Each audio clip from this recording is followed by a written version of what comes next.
Student, তোমরা যারা ক্যালকাটা ইউনিভার্সিটির আন্ডারে প্রথম সেমিস্টারের ছাত্রছাত্রী আছো, তোমাদের জন্য আজকের ক্লাসটা খুবই গুরুত্বপূর্ণ। এখন তোমাদের কনস্টিটিউশনাল ভ্যালু সাবজেক্টের ক্লাস আছে। আজকের ক্লাসে তোমাদের তিনটে মক টেস্টের সেট নিয়ে আলোচনা করব। তোমরা যারা ইংলিশ ভার্সনের স্টুডেন্ট আছো, তোমরাও আজকে ক্লাসটা দেখো, কারণ আজকে মক টেস্টের প্রশ্নপত্রগুলো তোমরা ইংলিশেও পেয়ে যাবে। তার আগে এই সাবজেক্ট সম্পর্কে কিছু কথা তোমাদের বলার আছে। দেখো, এই কনস্টিটিউশনাল ভ্যালু সাবজেক্ট, এই সাবজেক্টটা প্রথম সেমিস্টারে একটা কম্পালসারি সাবজেক্ট, অর্থাৎ তোমার অনার্স হও, জেনারেল হও, বিএ, বিকম, বিএসসি, প্রত্যেক স্টুডেন্টকে এই সাবজেক্টটা 50 নম্বরের পরীক্ষা দিতে হয়। তোমরা রুটিনে দেখেছো এটা 3টে শিফটে পরীক্ষা হবে, অর্থাৎ 3টে প্রশ্নপত্রের সেট হবে এবং এটা হোম সেন্টারে তোমাদের পরীক্ষা হবে, অর্থাৎ যে কলেজে তোমরা পড়াশোনা করছো সেই কলেজেই পরীক্ষা হবে। তবে কোয়েশ্চেন পেপার ইউনিভার্সিটি তৈরি করবে। চলো তোমরা মক টেস্টের সেটগুলো দেখো। আর এটা 50 নম্বরের তোমাদের পরীক্ষা, আর 25 নম্বরের করে দুটো প্রশ্ন থাকবে, মডিউল 1 থেকে একটা, মডিউল 2 থেকে একটা। চলো মক টেস্টের সেটগুলো দেখো। এখানে মোস্ট ইম্পর্টেন্ট প্রশ্নগুলো মক টেস্টের সেটের মধ্যে তোমাদের জন্য বাছাই করে রাখা হয়েছে। তোমরা 3টে সেট দেখে নাও। এবার তোমরা মক টেস্টের প্রশ্নগুলো দেখে নাও। আর তোমরা যারা ইংলিশ ভার্সনের স্টুডেন্ট আছো, তোমরা শেষে ইংলিশে মক টেস্টের প্রশ্নগুলো পেয়ে যাবে। দেখো সেট 1-এ যে প্রশ্নগুলো আছে, দেখো সেট 1-এ দেখো মডিউল 1, মডিউল 1-এ যে দুটো প্রশ্ন আছে, দেখো ভারতের সংবিধানে উল্লেখিত সাম্যের অধিকার আলোচনা করো, তার সঙ্গেই আছে ভারতের সংবিধানের বৈশিষ্ট্য। দ্বিতীয় প্রশ্ন আছে সংবিধান এবং সাংবিধানিকতা বলতে কি বোঝো, ভারতের সংবিধান প্রস্তাবনার গুরুত্ব বা তাৎপর্য লেখো। মোস্ট ইম্পর্টেন্ট প্রশ্নগুলো কিন্তু এই সেটগুলোর মধ্যে রাখা হয়েছে।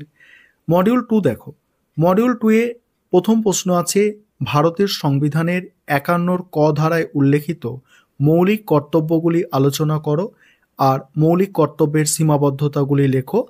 তারপরে আছে দেখো ভারতের সংবিধানে উল্লেখিত মৌলিক কর্তব্যের গুরুত্ব এবং মৌলিক কর্তব্যের আইনি মর্যাদা লেখো। দেখো তোমাদের এই সাবজেক্টের স্টাডি মেটেরিয়াল কিন্তু তৈরি করা হয়েছে, বেঙ্গলি ভার্সান এবং ইংলিশ ভার্সান দুটোই স্টাডি মেটেরিয়াল আমাদের কিন্তু তৈরি আছে। তোমরা যদি কেউ স্টাডি মেটেরিয়াল পারচেস করতে চাও এই কনস্টিটিউশনাল ভ্যালু বা ইএনভিএস সাবজেক্টের, তোমরা নিচে যে নম্বর দেখতে পাচ্ছ এই নম্বরে যোগাযোগ করে স্টাডি মেটেরিয়াল পারচেস করতে পারো।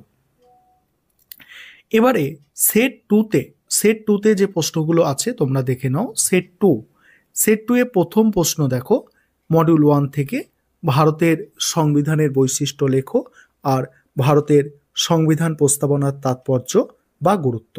পরের প্রশ্ন আইনের অনুশাসন কাকে বলে, এর মূল নীতিগুলি লেখো, ভারতের সংবিধানে সার্বভৌমিকতা ও সমাজতন্ত্রের অর্থ লেখো।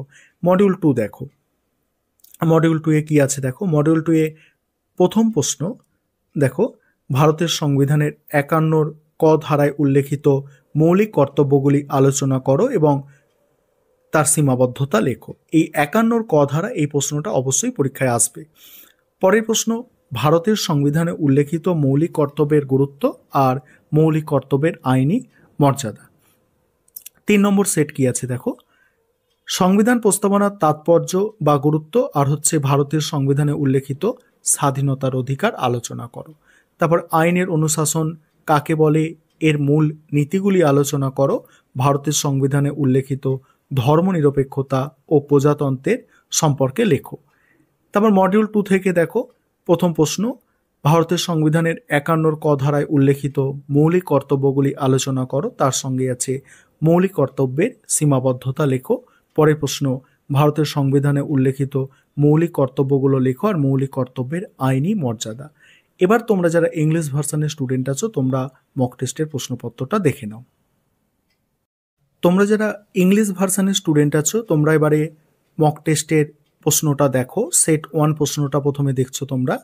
আর ইংলিশ ভার্সানেও আমাদের স্টাডি মেটেরিয়াল তৈরি আছে। তোমরা যারা স্টাডি মেটেরিয়াল পারচেস করতে চাইছো নিচে স্ক্রিনে যে নম্বর দেখতে পাচ্ছ এই নম্বরে যোগাযোগ করে স্টাডি মেটেরিয়াল পারচেস করতে পারো।